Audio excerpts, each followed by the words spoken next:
You know the women that are not conventionally attractive, and yet they're always in a relationship and they always have a roster of men vying for their attention. They might be a little overweight, might have some sort of speech impediment or characteristic, often polarizing features. The reason why they are so popular and adored is not some sort of magic trick or manipulation. It's a set of behaviors, and today I will break them down for you one by one.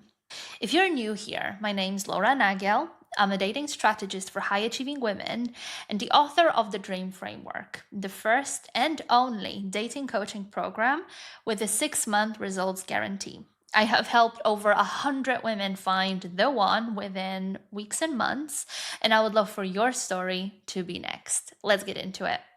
Behavior number one, with which these effortlessly magnetic women are different to most women, is that they are not trying to be likable or lovable. They fall in love with themselves first. They are very aware of who they are and who they are not. They are aware of their shortcomings, but it doesn't stop them from thinking, well, I might not have this, I might not have the height, I might not have the body, I might not have whatever, but I know what I'm bringing to the table. I'm very aware of it, and it will not stop me from truly protecting my boundaries. If this guy doesn't come through for me the way I need him to, that's okay. There are other guys who will. Understanding what your essence is and who you are at the very core is the very first step towards building that magnetic presence and being extremely attractive effortlessly.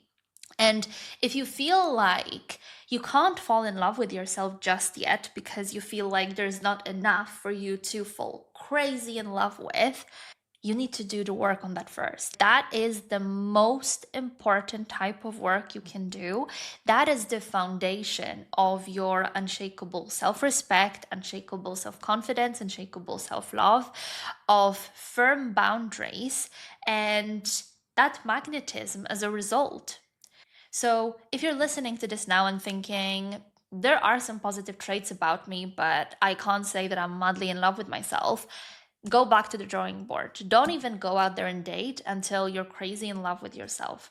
As much as you might have heard the love yourself before you love anyone else phrase, it is true, but I don't think enough people realize the nuance of it. So if you're not madly in love with yourself, start there.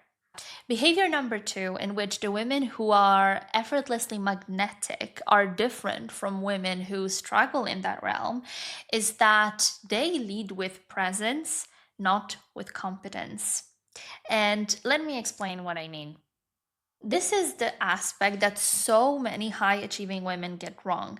They start with what they do, how much they have. They talk about their status, their achievement, how many things they can handle and deal with. And this is all great. But if you do that, if you start with that in the dating context, this frames you as useful, not desirable. And so leading with charisma is what creates that magnetic connection. Presence, essence of who you are, this comes first. If he's not interested in who you are as a woman, in your presence, in your essence, and what you have to offer in that regard, offering your competence makes no sense. It doesn't make sense because it sets the very dynamic my clients always want to avoid, which is I am the one in the driver's seat. I am the one setting the pace. I am the one making the decisions. I am the one asking the big questions. But this dynamic is set very early on in dating. So if you lead with competence, if you show him that you're not only capable but willing to handle everything, this is the type of men you will attract. Leading with presence lays an amazing foundation for creating a passionate relationship with a great balance of masculine and feminine energy. Now, speaking of presence, how do we create it? We spoke about understanding your essence, we spoke about increasing your self love, leading with charisma, leading with presence. These are all very esoteric terms. So, how do we actually achieve it? How do we build it on a practical level? When it comes to understanding your essence and increasing that self love, this is something I might do a separate episode about. If you'd like that to happen, let me know in the comments or in DMs. When it comes to creating your presence and leading with it, the very first step towards it is letting yourself feel, not trying to pretend that you're not easily faced, trying to be cold or hard to get, letting yourself feel genuinely. So if you're impressed by something, show it. Don't be afraid to show gratitude. Don't be afraid to show that you're impressed. Don't be afraid to laugh, to truly enjoy yourself. Don't hold back, because one, if you're trying to be this classy, calm, and collected woman, like that works for your professional context, but you don't want to be trying to fit any frames in your personal life, right? You just want to be yourself. And very often, the moment we stop trying to fit the frame of the exceptional woman, of being special, being the type of woman he's never met before, when you let go of that and stop trying to be that, this is when your true essence comes through. And this is when a guy can really fall in love with you. So, allowing yourself to feel, allowing yourself to truly enjoy life and the experiences, but also respecting yourself so much that if you don't enjoy a certain context or a situation, you're not afraid to remove yourself from it. You don't do this for anyone. You don't break that boundary for anyone. Doesn't matter how good on paper this guy is, how many other boxes he ticks. If he puts you in uncomfortable situations, you're not going to be there for it. Number 4 is focusing on pleasing yourself, but not in a mean or unkind way. Let me explain what I mean by that. What I tend to see in my clients is that they have a certain vision of the standards they want to be met and what that dating experience should look like. And if that vision is not reality, even if it feels good, they tend to reject it. And so they don't allow spontaneity. It's like they don't allow, back to my previous point, to truly enjoy themselves and just go with the flow. It's all about making sure that the boxes are ticked and the vision is met. And that vision and these boxes, that's important as well. Don't get me wrong. But allowing yourself to be spontaneous within these experiences, allowing yourself to feel, to just lean back and enjoy the ride is equally as important. And so, if you can accommodate his request, if you can approach his offer to do something you don't usually do, or something that puts you slightly out of your comfort zone but in a fun way, absolutely do it. Don't stick to the I only do dinners on a first date.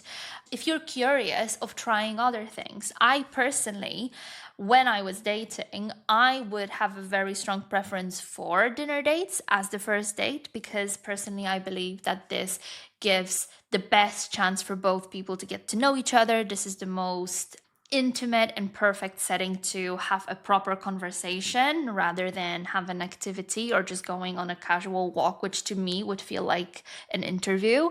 But I also respect that everyone will feel different in that regard. And so, whatever feels good to you, don't allow this artificial vision that maybe you created based on what you heard on social media and what you've seen in the media, or maybe that your friends told you about. Don't let that put you in a box and keep you stuck there. But also, on the flip side, don't negotiate when it comes to your rules and what feels good. So, if a guy wants to sleep with you, but you don't feel ready yet, it doesn't matter that he's a man and it's been already a number of dates and you know how guys are, they need sex. Well, no. If he is really into you, he'll wait. He's not an animal, is he? And so, being accommodating, but never at the cost of your own comfort, never at the cost of what feels right and what feels good to you. This is what high achieving women are often missing out on because they are so used to making sacrifices to achieve success. They're like, oh, there's always got to be a trade off, right?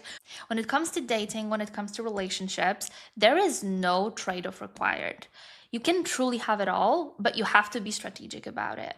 And the fifth way in which these effortlessly magnetic women are different is that they are not afraid to actually take themselves serious. You know how everyone and anyone has it on their dating profile these days that they are looking for someone who doesn't take themselves too seriously. And first of all, what does that even mean? Second of all, when men say it, they usually mean someone who can basically cater to whatever need they have and can be a pushover and is willing to be one. So, no, being easygoing, not taking yourself too seriously is not the solution. If you want to date intentionally, do it. Don't go on a number of dates with a guy who says he's not sure what he's looking for and he just wants to keep seeing each other and see where things go. Or don't get into bed with a guy who is, again, exploring his options. If you want commitment, date like it. And this doesn't mean, by the way, putting it all out there on your dating profile, just putting out your list, because all it does is tell the guys who are manipulators what they need to tell you in order to manipulate you, get you where they want to have you, and leave you when they're done. Dating intentionally is actually material for another episode, but just in a nutshell for now, dating intentionally does not mean telling people straight up your list of requirements and your list of wants and needs. This is about showing up with that intention. This is about what you accept and what you don't accept. And there's nothing wrong with taking yourself seriously, taking your time seriously. Time is the most precious thing that we have. And so if some guy is not texting me back, if he's taking 48 hours to text me back, if after a date he's not scheduling with me directly, he's not letting me know when and where and what exactly we're gonna do, I don't have time for this. I'm dating intentionally. This means I only want to be with people who are on the same page as me. I don't have the time to hold the slot in my calendar for someone who might never fill it. I don't have the time for second guessing. I don't have the time for uncertainty or for being someone's option. And that's what taking yourself seriously means. And there is nothing wrong with that. If you have that mindset, men can feel it on an energetic level. And this completely shifts how they show up for you and how they treat you. Now, if what we spoke about today, you feel like you already know and you're already sort of applying it, but it's still not working, take my free dating audit. It will tell you exactly what your biggest problem is in dating and the next 3 steps you need to take in order to fix it. The link will be in the description. And in the next episode, I'll be talking about the 2026 dating roles for women who are healed and ready for a serious relationship. So if you don't want to miss it, make sure to follow me or subscribe on whatever channel or medium you're consuming this episode on. And I will see you then.